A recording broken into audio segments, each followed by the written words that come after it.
सर्वप्रथम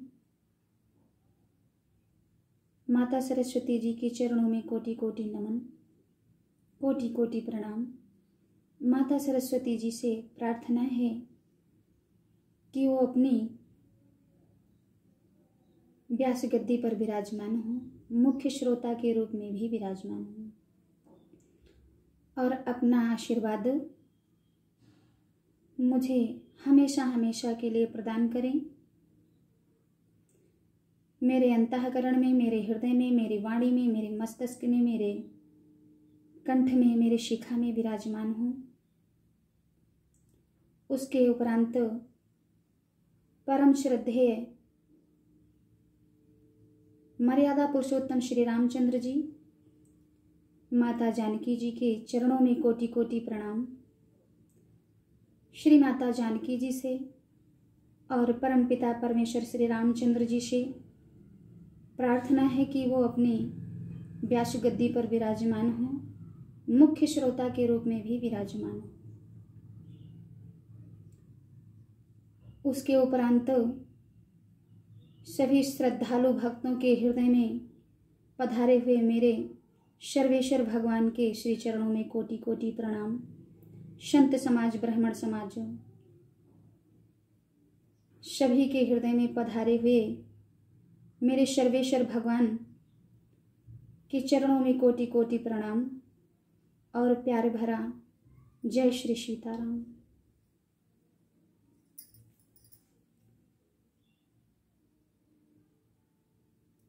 तात मातुहा सुनिए पुकारा, यही अवसर को हम ही उबारा। हम जो कहा यह कभी नहीं होई, बानर रूप धरे सुर कोई। हाय बप्पा, हाय मैया, इस अवसर पे हमें कौन बचावेगा। चारों ओर यही पुकार सुनाई पड़ रही है। हमने तो पहले ही कहा था कि ये वानर नहीं है, वानन का रूप धरे कोई देवता है।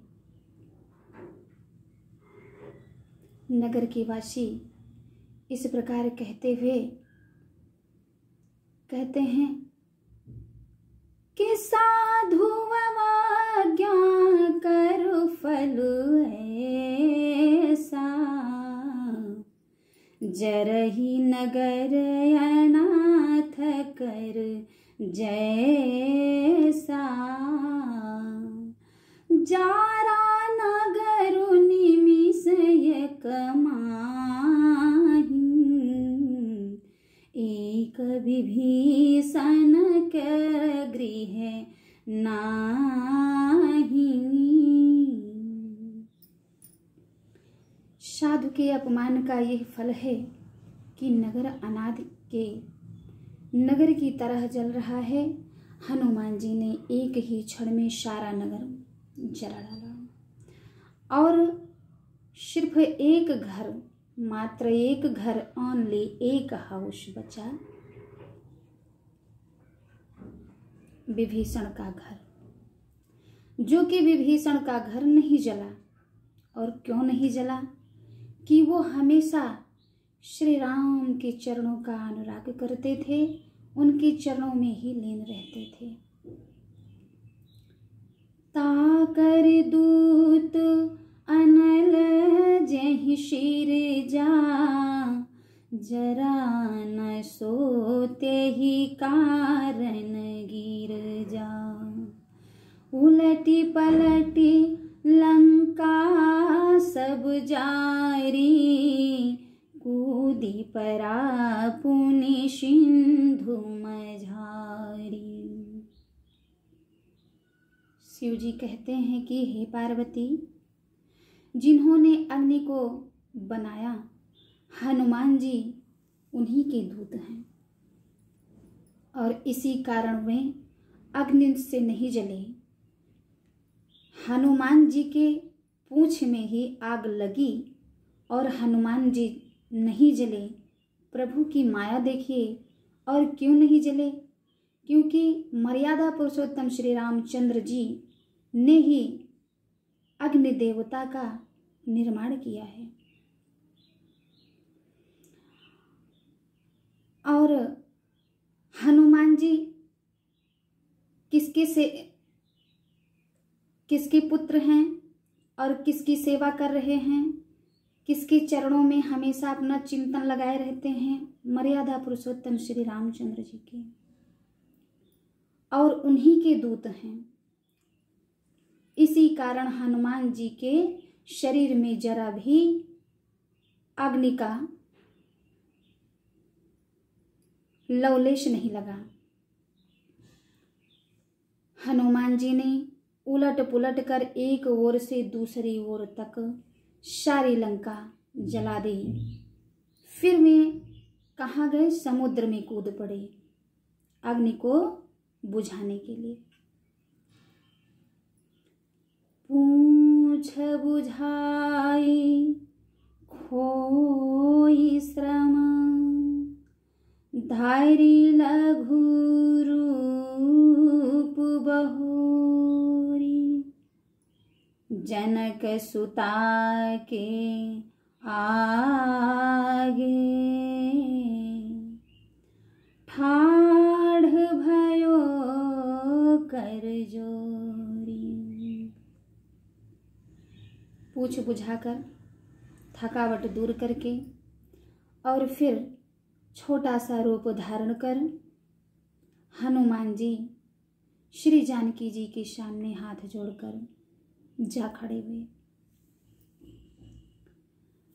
मातु मोहि दीजय कछु चिन्हा।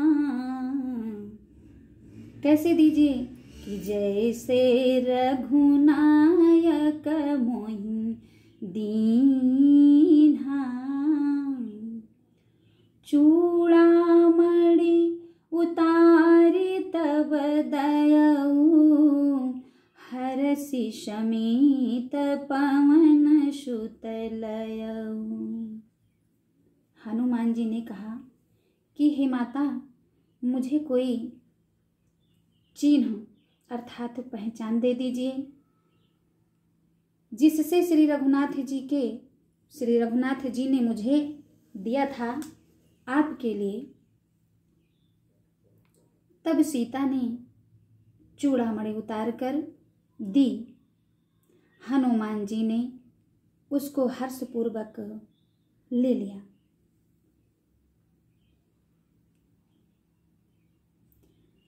कहु तात अस मोर प्रणामा, सब प्रकार प्रभु पूरन कामा। दीन दयाल बिरिदु संभारी, हरहु नाथ मम संकट भारी।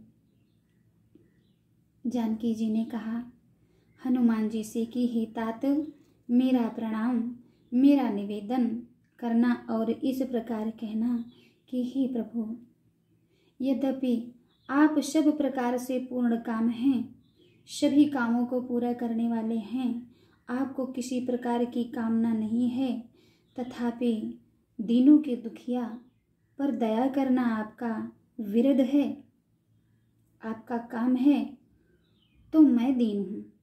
अतः उस विरध को याद करके हे नाथ, मेरे भारी संकट को दूर कीजिए।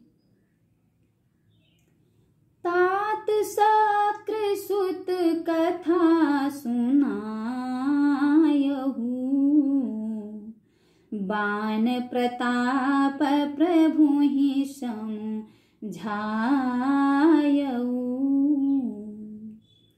मास दिन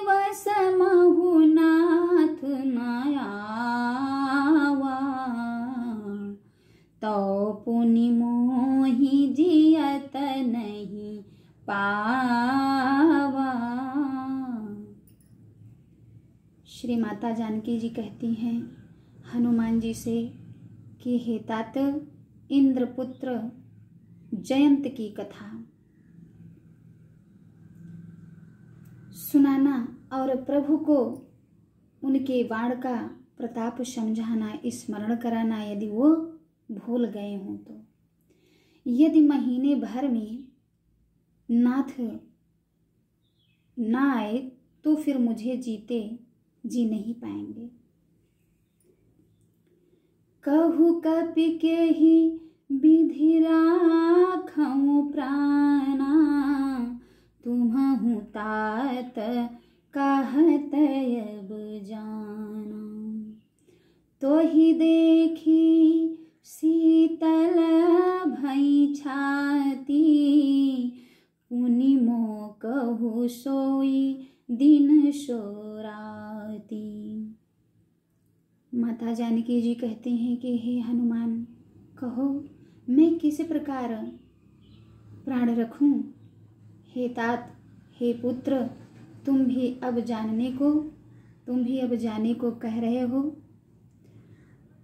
तुमको देखकर छाती ठंडी तो हुई थी, फिर मुझे वही दिन और वही रात देखना पड़ेगा जो आपके आने के पहले मैं देख रही थी।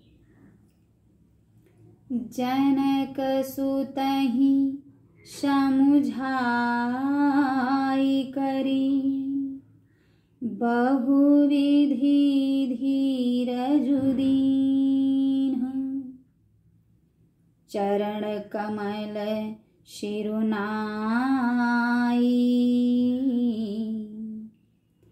कपि अवगुण राम पहि कीन्ह। हनुमान जी ने जानकी जी को समझाकर बहुत प्रकार से धीरज दिया और उनके चरण कमलों में सिर नवाकर श्री राम जी के पास गमन किया। हनुमान जी वहाँ से चल पड़ते हैं।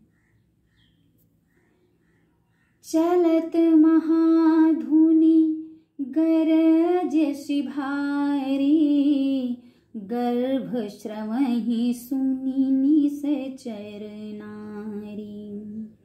नाघि सिंधु यही पारहि आवा, शबद किली किला कपि न सुनावा।